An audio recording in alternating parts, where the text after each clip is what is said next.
There's no right or wrong when it comes to scent. You can like it or dislike it. It's okay. If you like it, it's yours. If you don't like it, don't go there. Yeah. It's about you. It's about you as an individual. It's about you as a personality. Scent is here to help you be you.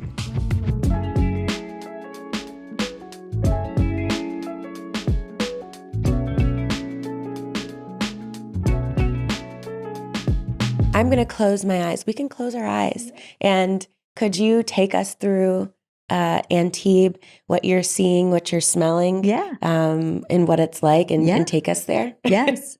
So, Antibes or any little town in the Mediterranean, the beauty of it is that you have that connection to nature always, always, always. Yeah.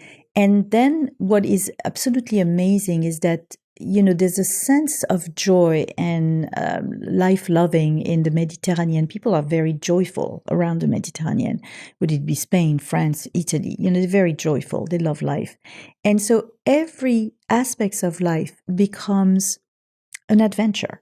You could go to a market in the south of France, right? And buy your tomatoes and your zucchinis. But then the market is like, it's a gorgeous place. And you see all of those fruits and vegetables, and you see artist paintings, and you see musicians playing music, and you see flowers on top of the fruits and vegetables. So you're like, oh, I love that. And then you sit down at a cafe, in front of the sea, and you have your coffee, and then it becomes lunch, and then you stay and you talk to everyone, and then probably you will end up there, for aperitif and dancing on the table at night.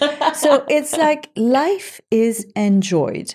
And I think it's very, very important. And you can make any moment of life more magical if you put a little bit of effort in there, if you put a little bit of beauty in it.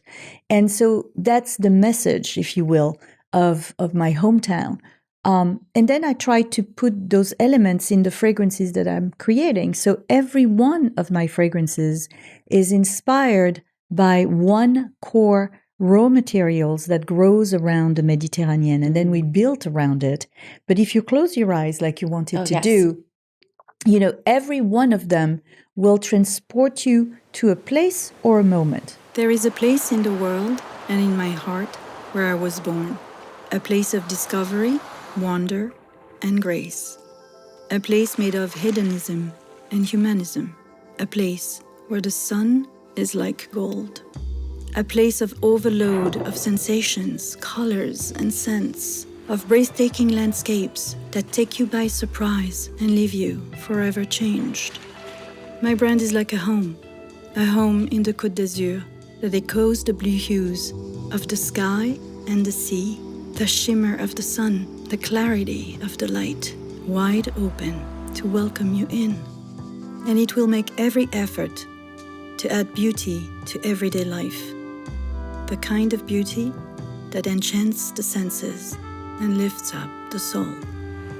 Sunshine for the senses and for the soul. This is the promise of my brand.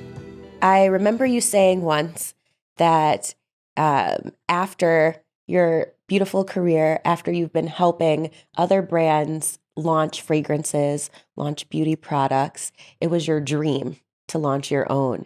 Yeah, actually it was there like forever. But the reality is that, I was kind of afraid of jumping into the pool of being an entrepreneur. And I had that passion of creating scent and telling stories around them. And so that passion find its way, if you will, within the confine of companies that were absolutely extraordinary. And I was very lucky to be able to do what I was loving, really loving, for formidable, people, incredible brands, fabulous companies. So it was great. But in the back of my mind, there was always this desire, if you will, to express myself. Because when you do it for others, you have to serve who they are. You have to serve their purpose. You have to be true to their DNA. And so you cannot impose on other brands what you feel is really important to you. So Yes. that desire was there. And at some point, I felt like, it was time for me, because I was feeling like my path in corporate world, as fabulous and exciting as it was getting to a moment when I was not growing anymore as an individual. And I felt like the risk or the fear of doing my own was becoming less important than the fear of not being on the right path anymore. Yes. And so, I decided to launch my brand, and here we are. That's wonderful. I feel like you're helping all of us kind of take the leap and take a chance and make our own path. I definitely want to talk about that a little bit more, but first, you talked about your career a little bit and how wonderful it was, how much great experience you had. I would love to just hear a little bit more about your time at L'Oreal. Yeah, well, L'Oreal was literally the first real position that I had in the category. And I actually, it's there that I found again my passion for fragrance. The passion for fragrance was there even as a little kid. And I didn't know that you could make a career out of it, so I went into business and I went into marketing by lack of knowing better. And then when I was at L'Oreal, I started in makeup. And then at some point I was asked to join the fragrance division of L'Oreal. And I literally fell in love with the category. And so my path was really business management and marketing. But I loved the craft so much that I decided to train myself. And one night I was, way after hours in the office, smelling and smelling and smelling to teach myself. And the owner of a fragrance house saw me and actually was, really intrigued and kind enough to allow me to work with these perfumers who trained me. Wow. And to me, I will never forget. I will never forget that gesture of kindness and encouragement. And so all of my career was really between business management and creative and development. It was always, I needed both to be, completely happy. I love both sides of the business. And that's what I've done since L'Oreal. And at L'Oreal, I worked first in a brand called Cacharel, which was a beautiful brand. And then I was asked to take on some, trying to develop Giorgio Armani fragrances, which was trying to find its way. And I had a fantastic experience there and really looking at it in a different way and finding, a crossroads between the DNA of the brand and what people want when they think fragrance. Perfume, and we created Acqua di Gio, which really propelled Giorgio Armani into the world of fragrance. And then we did so much more with the brand, but it was amazing. So for those years you were at L'Oreal, I know you said business was your original place in the organization. Could you tell us, just for people who don't know they can have a career in fragrance, to your point, you were in the marketing department, and then after you trained with the perfumers at the fragrance house, how did your role change? Well, actually, I was always, and even after when I was at Guerlain or at Estée Lauder, my path, if you will, was always quote unquote business management, right? That's what I have done, and ultimately I became the global president of the fragrance division of the Estée Lauder company. So that's pretty much as much business as you can take. Right. But by choice, I wanted to know about the craft. I wanted to be able to develop fragrance. I wanted the creative relationship with the perfumers that are really the artists of our industry. And that's what I wanted for myself. This is because I was passionate about fragrance. So unlike most of the business people in the field, I could have a creative or technical or developmental conversation about fragrance. And it was very important to me because this is where I find my joy. This is where I find my energy. Building brands is a fabulous exercise. But if you disconnect the business planning, if you will, from the emotional connection that a consumer have with the craft, you're doing only half of the job. Yes. You have to understand the product. And I think that passion really comes through in fragrance in particular. You can really feel the passion that comes behind it if the person really is in love with fragrance and how it makes you feel. So it's really interesting. It's really inspiring.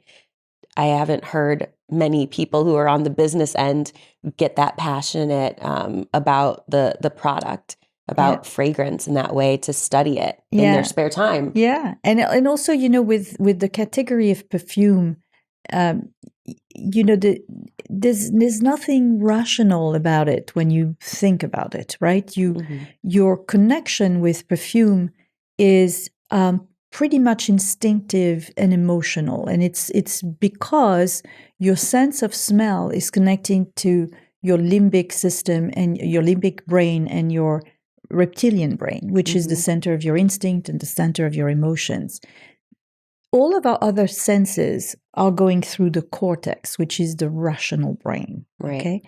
So, but with the fragrance, particularly, your emotions are directing your choices. And if you do not connect with the emotional side of a consumer or a client or whoever, you're not going to be able to create that brand connection either. So business and creative go really hand in hand in that category. It's a little less so when it comes to skincare, for example, where it's much more rational, if you will. The choices you make are based on a lot of the benefits that you're going to get out of a product. You don't know what you're getting out of fragrance, except you can't express it, but you deeply feel what fragrance is for you. And so the choices you made are extraordinarily emotional. And so you have to understand that aspect. Yes, I love that. That's wonderful. It's a great take on the industry and why people are so passionate about it. It really is about the experience, the individual, the relationship to fragrance, all of the memories it evokes. That's why I love fragrance as well. I'd love to talk about your brand in particular. And something you've said before while we were talking today is this idea of values, this idea of missions. So I'd love to talk about the Veronique Gabai brand. What I wanted to do and what is really important to me is bridging, if you will, the idea of luxury with the idea of generosity. Yes. To me, luxury is about bringing to the forefront an incredible amount of quality and the most exquisite craftsmanship wherever it is, would it be fragrance development or design or whatever it is. And, when you call yourself a luxury brand, you better have one of the most exquisite product you can find and put your effort towards it again and again and again and again, and never take for granted what you do, because there's always a way to get better at it. Yes. So that to me is very important. But at the same time, when you are searching for that amount of quality and you're passionate about it, some brands tend to get more distant from people. And to me, I was always, not happy about that. I don't think that luxury is about being distant or rare or, it's about, yes, it's about being extremely demanding when it comes to what you put out there in the world. Meticulous. Really. But at the same time, you have to be generous. You have to open your arms. You have to welcome people, whoever they are, wherever they come from. You have a also a duty of educating people. If you know your craft, then open your arms and explain to people why this craft is so precious. So there's this notion, and for me, it was very important to add this element of generosity. The other thing that was really important for me was to give people a moment of joy, a moment of beauty, a moment that could be a breathing room for them, being a little bit more quiet for a second, Yes. enjoying life for a moment, breathing a little freer for a moment. And that's what I've tried to do in my products. My products are basically that balance of luminosity and sensuality, luminosity around you. So you're surrounded by a bubble of light and joy when you wear my fragrances. The aura of the fragrances are very luminous, but on skin, they're very sensual, very comforting. And so with that, if you will, we did a few things to translate that into the product, but at the same time, to me, it was very important to extend that idea of generosity and respect to the way we're doing things, not just what we are doing, but the way we're doing things. So this element of generosity is important in the way that we're handling our company. We're handling the relationship with the people who work with us or work for us. And then there's the importance of making sure that the way that we produce our product is in line with what we want to achieve. So all of our naturals are ethically sourced. So we make sure that the farmers that are producing the raw materials that go into the composition of our fragrances are well treated, fairly treated, no matter what, okay? We're very conscious also about what we do in terms of, a relationship to nature. If we are looking at nature for inspiration and for development, product development, then we need to respect it. Absolutely. And we're trying to be as much as we can, as sustainable as we can. And I never lie, we're not 100% sustainable. We're not. And very few brands are in our field.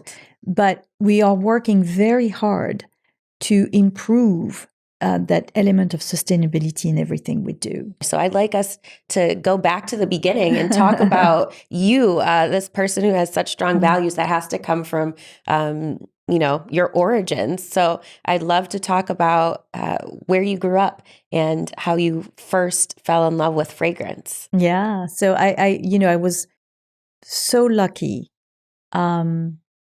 to be born in one of the most beautiful regions of the world.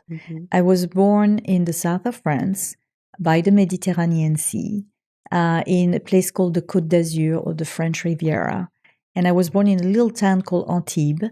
So Antibes is a gorgeous little town, 8 kilometers away from Grasse. And Grasse is basically the historic center of perfumery.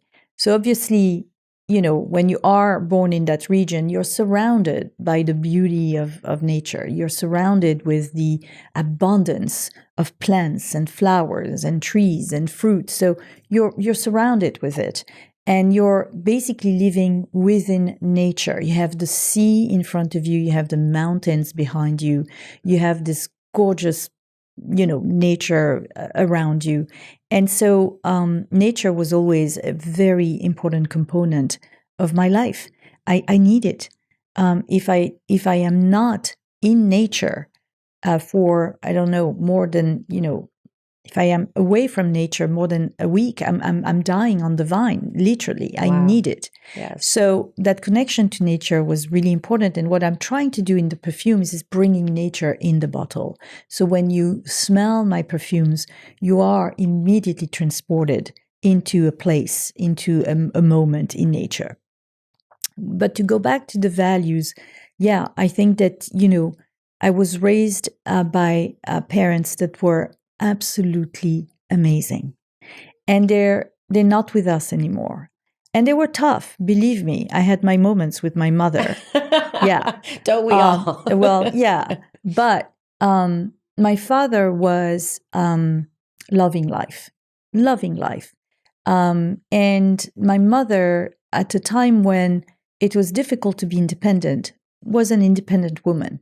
Though my father was super successful in business, my mother never stopped working because she wanted to stay independent. She was a teacher, and she was teaching kids way beyond her call of duty.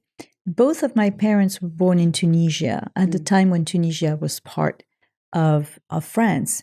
And both of my parents had to hide during the war because we're Jewish. And so, but they never, hold a grudge on whatever situation they had to go through. They knew hunger, they knew fear, but they never, make it feel like it was a hurdle. They always embraced life. They always embraced everyone around them, wherever they were coming from. And they were showing me what it means to be tolerant, to accept everyone for what they are, even though you're very strong in your own skin, and to be generous with whoever is around you. So I never knew anything else but an incredible amount of generosity, of respect, of happiness, of joy. My mother was a teacher, and, during the phase in France where you have a lot of immigration from Northern Africa, because she knew how to speak Arabic, she had lived in Tunisia, she was teaching the kids after hours how to speak in French. And she would reassure the mother who did not know how to speak French that the kids would be taken care of. Wow. My dad was, almost thrown into a camp, but he survived and to this day tells stories about the good and the bad in everyone. And so it's like, so yes, those values were extraordinarily important in, at the end of the day, loving life and loving people. And that's what is, the most important part of my being is I love life. I think it's an amazing gift that we have, and Absolutely. not one that shouldn't be, taken for granted. And I love people. I really do. I love people. I love that. I feel like that comes out through, obviously through talking to you. Like, you're so easy to talk to, but also it comes out through your fragrances. It's like everything, every spritz is like, you feel the love. It's kind of like your home cooking. Yeah. I feel like Totally. that's an expression that you're sharing with the world. So thank you for sharing about your family.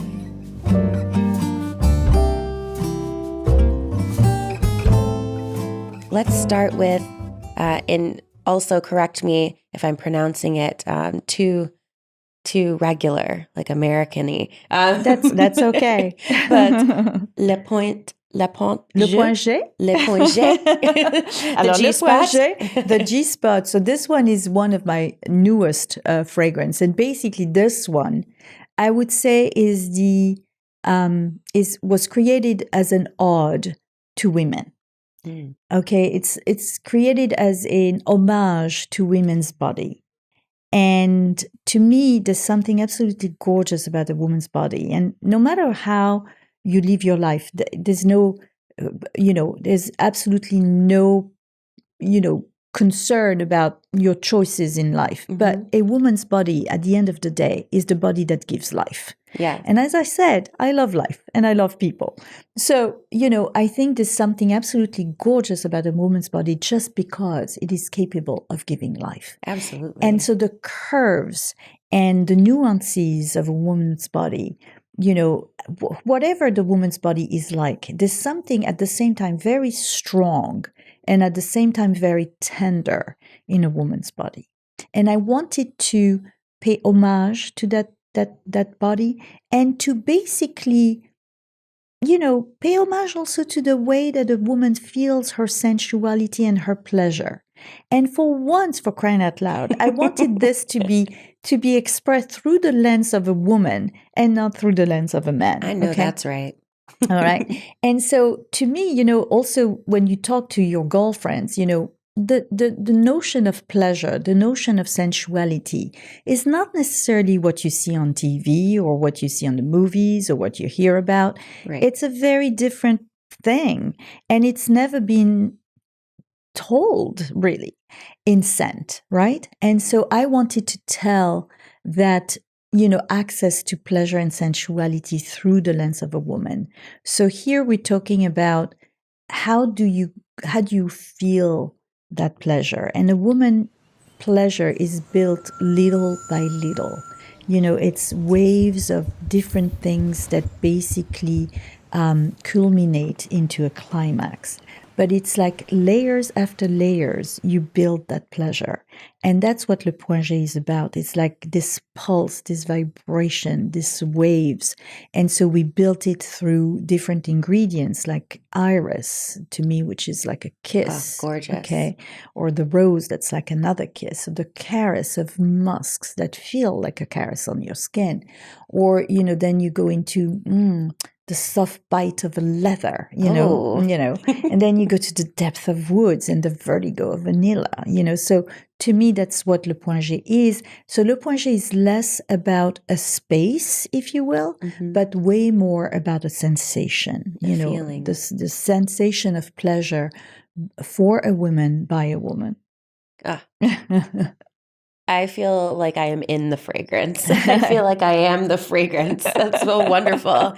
Le Pointet. Yeah. It's absolutely wonderful. I think that's my favorite. You like it? Yeah. It's a beautiful scent. I'm a sucker for a rose and in all of the notes in it, but the way they come together is just so smooth and sensual. I die. I love that fragrance. But in terms of ingredients, there you have obviously rose centifolia that comes from Grasse and the iris that comes from Tuscany. Yes.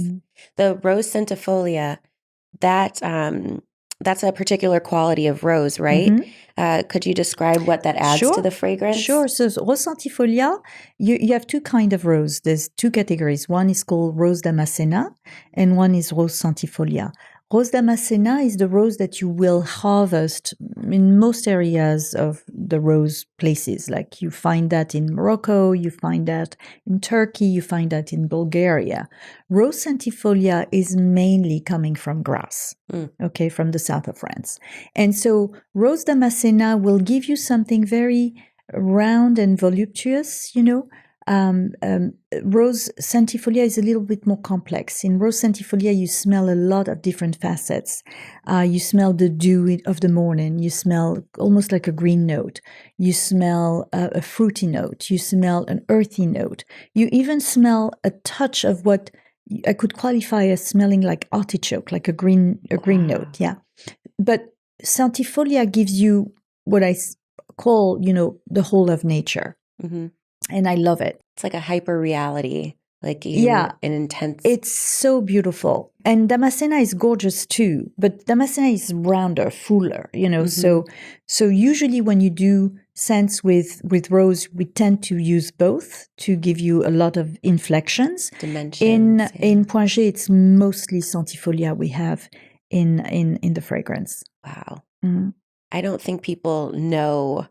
I love talking about the notes like this because I don't think people, you get a bottle of something and the art and the craftsmanship that goes behind each selection, how each piece comes together is so magical. It's truly an art form. Yeah, it is.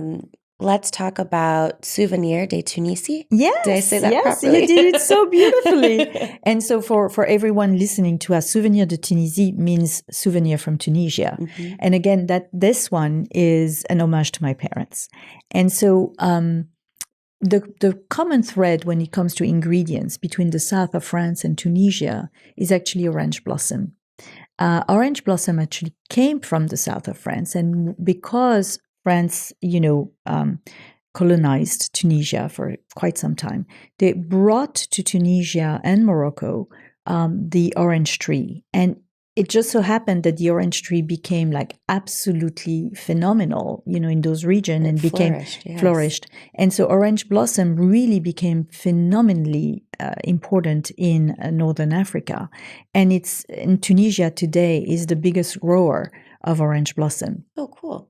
And the best quality of orange blossom comes from there. And so orange blossom to me is this scent that is quite unique. And, if you're interested in the technicalities of raw materials, out of this flower, you have two different scents. From the distillation of it, distillation through water, you get neroli. You get a very fresh, almost green type of orange blossom scent. And then if you extract through a process we call extraction, you get the absolute of orange flower, which is much bigger, much more bold and sensual, more like a white floral. And so with Souvenirs de Tunisie, you have both. You have neroli and orange blossom. So you have the watery green aspect of it, like in the beginning it fizzes a little bit, and then you go into this super sexy white floral. And with Souvenirs de Tunisie, we added in there some woods, of course, but more importantly, we have a touch of honey, we have a touch of vanilla, and we have a touch of almond. And so it gives you an almost gourmand feel to that fragrance, a little bit like the pastries that you have on the other side of the Mediterranean. So it's something that is super sexy, super seductive, but very tender at the same time on skin. So it's really lovely. I love that one. None of you can smell me, but I am wearing that fragrance and it just feels like joy, joy bottled. It transports you. It's very so exotic vibrant. too. You're right. Yes. It is very exotic. I mean, the honey note is something that I can smell in it. It's just so gorgeous without being overly sweet. It's just the hints that you were talking about. Wonderful. Let's talk about another fragrance. How about Noire de Mai? Yes. So we talked about centifolia, right? The rose centifolia. So the rose centifolia is also called rose de Grace or rose de Mai. Why? Because it blooms in May. And we have 1 month to harvest this beautiful, extraordinary rose. And we harvest it at dawn, so 5 a.m. to, let's say, 9 a.m. Because when the sun becomes too harsh, too strong, the scent loses its texture, if you will. So we have to harvest it very early in the morning, every day in the month of May. And then we transport it very quickly to the center of extraction. We have very little time to do that. And so with this rose centifolia or rose de Mai, it's so exceptional in scent. As I was explaining before, you have so many different facets to the flower. I didn't want other flowers to come and meddle with this, right? But I wanted to make sure that people would know that this flower is not just a little garden flower, right? She's a rose. She's the queen of flowers. Okay. She has a strong stem. She stands on her own. And she has thorn too, When she needs them. When she needs them. And so I wanted to make sure that we would add to that rose some facets of woods, dark woods, patchouli, moss, amber, that would give to that rose an inflection of sensuality, of danger, of rebellious attitude a little bit, like make it a little bit of a rock and roll rose, right? Okay, independent flower, right? Determined, independent, and rebellious. That's what I like about that rose. And so the rose de Mai, and there's a little play on word here. A rose is the flower, but it's also the color pink. And the color pink in French is called rose because it is named after that flower. Okay.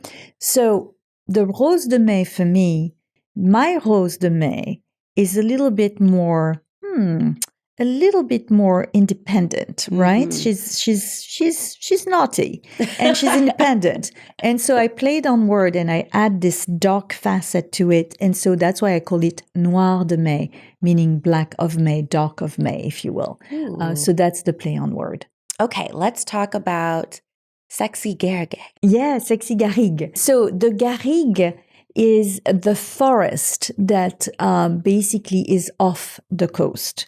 So when you are around the Mediterranean, you have the coast, you have the beach, and then usually you go right into the rocks and right into that forest called the Garrigue. And the Garrigue is not a forest like you have in America. You know, the forests that you have around the Mediterranean are very the trees are not big, you know, they're not very tall. They're kind of frail, you know, they're not very big trees. So you have those trees, oaks, pines, and then you have a lot of bushes. And those bushes give the aromatic plants, okay? But they also provide us with resins. And some of those resins really give you the smells of amber. And one of those resins is called cyst labdanum. So the plant is cyst labdanum, gives that little bit of a resin. And so sexy Garrigue is that. Sexy Garrigue is the smell of those bushes, the aromatic plants, the resins, the amber. And we refresh it with some citrus on top, a mandarin. So a little bit of sparkling sweetness to it. And then there too, there's a touch of honeycomb in there, and then patchouli to make it really, really sexy. And why it's called sexy Garrigue, it's because the scent is incredibly sexy. And when you think of the Garrigue, that forest, you know, to me, it can never be dissociated from the climate there. You know, the south of France it's very warm, or you go to Corsica or you go to Spain, it's warm. And during the summer, the sun is beating this Garrigue like there's no tomorrow, right? And the sun goes into the rocks, and the rocks are filled with the heat of the sun. And when you walk there during the day, you're dying. It's like there's no shade, you know, to protect you. You're like, you're dying. Nowhere to turn. Nowhere to turn.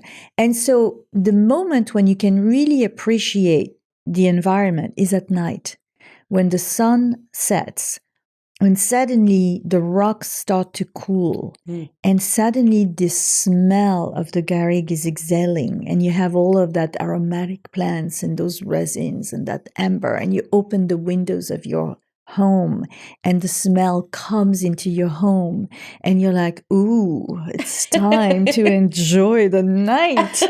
And that's why it's so sexy. Oh, sexy Garrigue. You're really transporting me to these places. So could you tell us about one more fragrance? Yeah, of course. How Anytime. about sur la plage? Oh, sur la plage. It means on the beach. And really, when you smell it, it takes you there.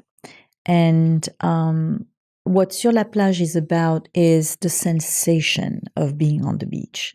And so you're going to feel the warmth of the sand. You're going to feel the sun on your skin. You're going to have the smell of the sea coming, you know, on the shore. You're going to feel the salt on your skin because you're jumping in the water, you come out of it, the sun hits your skin, but there's this little bit of salt on it. And you just put on a little bit of solar cream, right? Sunscreen. And so you feel that too. And then around you are those beautiful flowers of, you know, laurel trees and magnolia and tuberose, you know, coming around. Gorgeous. So that's the sensation of sur la plage. And really, really smell it and close your eyes and feel what it smells like. And I always say that sur la plage to me is absolutely divine when you're alone, and it's sinful when you're with a lover. Oh, I love that. Can you repeat that one more time for us? Yeah, divine alone, sinful with a lover. Oh, divine alone, sinful with a lover. Sur la plage. I could imagine wanting to spray all of my clothing with that. Yeah. Even if I'm just like alone at home. Yeah. Just Why to not? feel like I'm in a more open, beautiful atmosphere and I'm at the beach without, you know, having the sand between my toes, literally. If you want to go to the beach and don't want to get your hair wet, sur la plage. I love that one.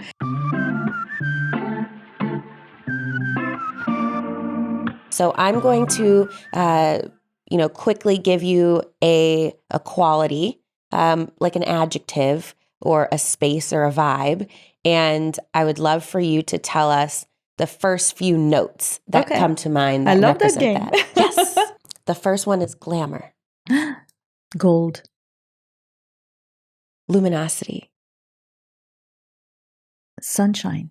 What notes speak to you about luminosity? Citrus. Rose. Bergamot within the citrus, certainly. Yes. Bergamot for sure. Herbs. Mint. Oh, I love that. How about pleasure? Skin. Anything that relates to skin. So a touch of amber, woods, iris, musks.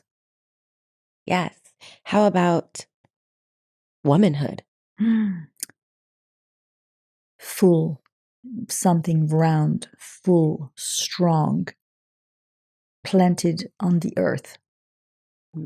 So in terms of notes, again, woods. Woods. For sure. Women. Not flowers, woods. See that? That is unique.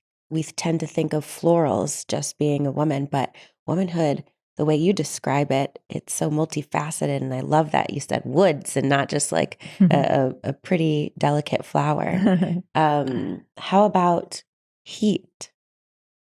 Heat in terms of ingredient? Yes. Yeah, amber. Spice, cinnamon. Ooh. Yeah. Wonderful. And vacation. The beach, honey. Yes. Absolutely. So in terms of note, that will be a touch of marine note, not the super salty one, but the feel of being by the shore. And white florals, because they feel like sun to me, and probably an ingredient called salicylate that feels like, the feeling of sunscreen. Oh, I love that. I have one last word. Nature. Oh my God.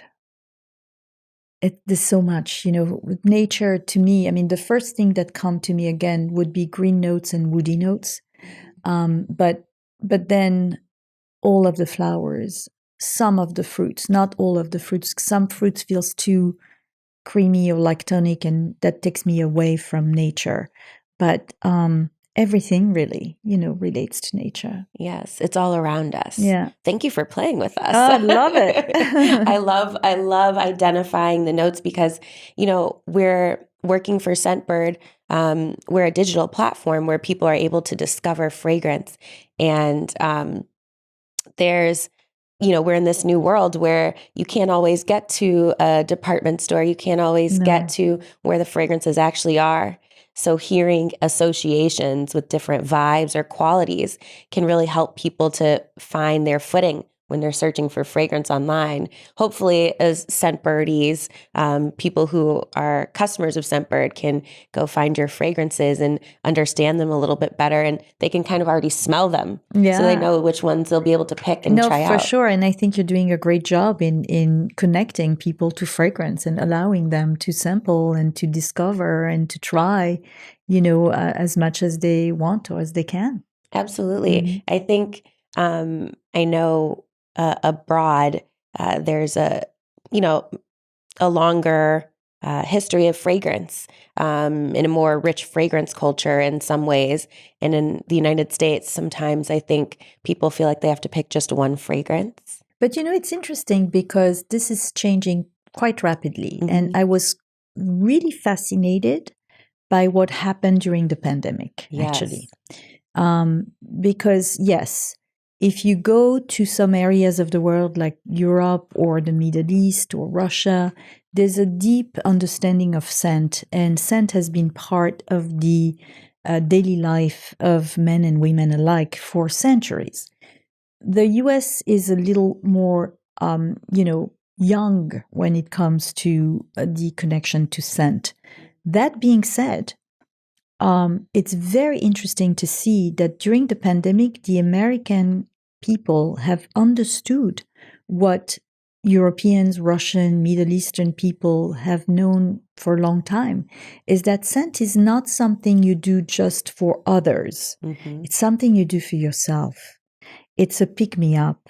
Absolutely. It gives you a little bit of joy. It gives you a moment of happiness. It helps you feel better. It helps you feel more confident about yourself. It's a little bit like the shield of comfort or the shield of confidence, or, you know, this idea that you can be yourself confidently. And, you know, it's very interesting to see how the fragrance category has exploded in terms of business during the pandemic in this country. And, you know, usually in America, people would buy a fragrance very rarely. Mm-hmm. They would buy it or wear it because they have a date or they have an interview or they have a special occasion. And now they are more connected with it because the fragrance helps you be yourself. And fragrance is connected to your emotion, to your memories, to your personality, to your instinct.